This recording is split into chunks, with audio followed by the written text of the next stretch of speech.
Euroregione.news. Festival Mondiale della Canzone Funebre 2024. Immancabile il 2 novembre il Festival Mondiale della Canzone Funebre a Rivignano Teor. Rocco Burtone con sorprese, novità e divertimento con la musica dal vivo il giorno dei morti. Sono felicemente qui a raccontare del Festival Mondiale della Canzone Funebre del 2024 e siccome ho tante cose da dire cercherò di essere breve e di riassumere il tutto. Il festival di quest'anno non sarà una gara, non una competizione, quindi chiamiamola più rassegna che festival e vedremo sul palco degli ospiti che vado a presentarvi. Anzitutto Rocco Burtone, che sarei io, come ogni anno disturberà presentando la rassegna, ma la novità è che quest'anno insieme a Rocco Burtone abbiamo un presentatore d'eccezione che non sarà solo presentatore, ma sarà anche un po' attore, cabarettista, cantante ed è un personaggio che conosciamo tutti quanti, che è Ruggero dei Timidi, accompagnato da Fabiana Incoronata Bisceglia, che sarà un po' la padrona della situazione, nel senso dovrebbe essere la soubretta a fianco, ma essendo una femminista rifiuterà questo ruolo e farà in modo che sia io che Ruggero ce ne staremo buoni in un cantuccio ad ascoltare lei che parla. Andiamo avanti.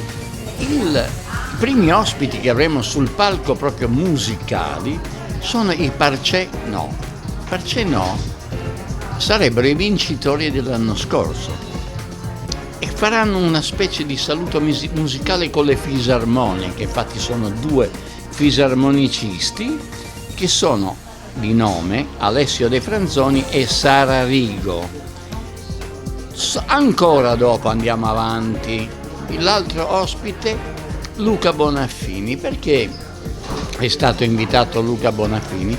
Perché quest'anno la rassegna della canzone funebre avrà un artista da ricordare e sarà a lui dedicato l'intero festival, che è Pierangelo Bertoli. Pierangelo Bertoli è stato un grande cantautore che ha raccontato e cantato storie bellissime che sono rimaste nella memoria di tutti quanti, e Luca Bonaffini è stato un collaboratore di Bertoli, tanto che ha scritto con lui molte canzoni e per 8 anni ha fatto dischi, ha fatto concerti, insomma verrà lì, ci racconterà un po' del grande Pierangelo e soprattutto ci farà ascoltare 1 o 2 brani del suo repertorio.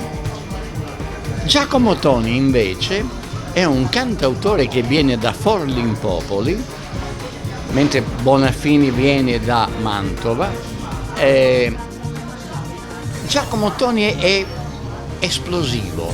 Quando arriva sul palco vi garantisco che non starete fermi sulle gambe. È un pianista, cantautore, ha fatto delle canzoni, è anche lui un vincitore del Festival della Canzone Funebre. Mi ricordo la sua canzone sull'ambulanza, adesso era un testo divertentissimo. I suoi testi sono ironici e pungenti, ormonali e surreali, arrivano a sconfinare nell'umorismo più funebre. Ma andiamo avanti. Eccoci qua ai giovani. I giovani, un nuovo gruppo che si rappresentano con musiche di loro composizione. Il Mercato Vecchio sono 8 musicisti che vengono un po' da mezza Italia, però, e hanno già fatto dei dischi e quest'anno al festival verranno con tutta la formazione. Pensate che uno viene da Milano, l'altro viene da Bologna, quindi gli chiederemo anche come fanno a fare le prove, perché un gruppo che ha le dislocazioni così distanti l'una dall'altra, come cavolo fanno a provare a mettere sul repertorio? Ce lo diranno nella serata del festival. E qui arriviamo all'ospite clou della serata, Tolo Marton. Ebbene, Tolo Marton, facile parlare di lui, ma anche difficile. Facile perché basta ricordare che è stato il chitarrista delle Orme, l'unico chitarrista italiano ad aver vinto il premio Hendrix in America. Jimi Hendrix viene considerato il più grande chitarrista di tutti i tempi, e Tolo Marton ha vinto il premio Jimi Hendrix in America. Quindi avrete capito che Tolo ci viene a portare un momento di rock blues molto intenso, molto interessante, molto affascinante. E qui adesso ci spostiamo geograficamente, andiamo in Irlanda.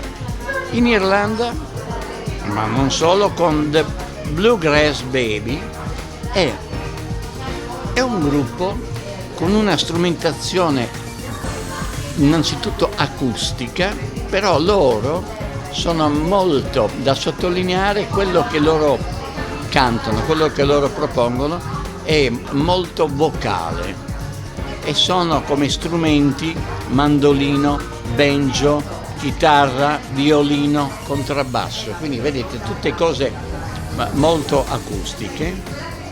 Dopo di loro, per fare una specie di gemellaggio artistico, l'Accademia di danza irlandese Jazz Dis. Allora attenzione, perché qui entriamo in un altro mondo, il mondo della danza. Naturalmente ci sarà anche la musica irlandese, ma questa accademia, che nasce nel 93, ha 35 sedi in tutta Italia ed è una delle realtà più importanti della musica e della danza irlandesi. E infatti è la prima accademia italiana dedicata ai balli tradizionali dell'isola, che viene chiamata l'isola di Smeraldo. Quindi loro qui, dopo aver ascoltato The Bluegrass Baby, avremo l'Accademia di danza irlandese, e penso che verrà voglia di danzare tutti quanti. Ma c'è un finale, perché pensavamo di finire con la danza irlandese, però ci sarà un finale a sorpresa. Qui io cerco di non raccontarvi come il finale, perché se no che sorpresa è. La sorpresa ce la farà Barbara Enrico. A Rivignano Teor per Euroregione News, Marco Mascioli.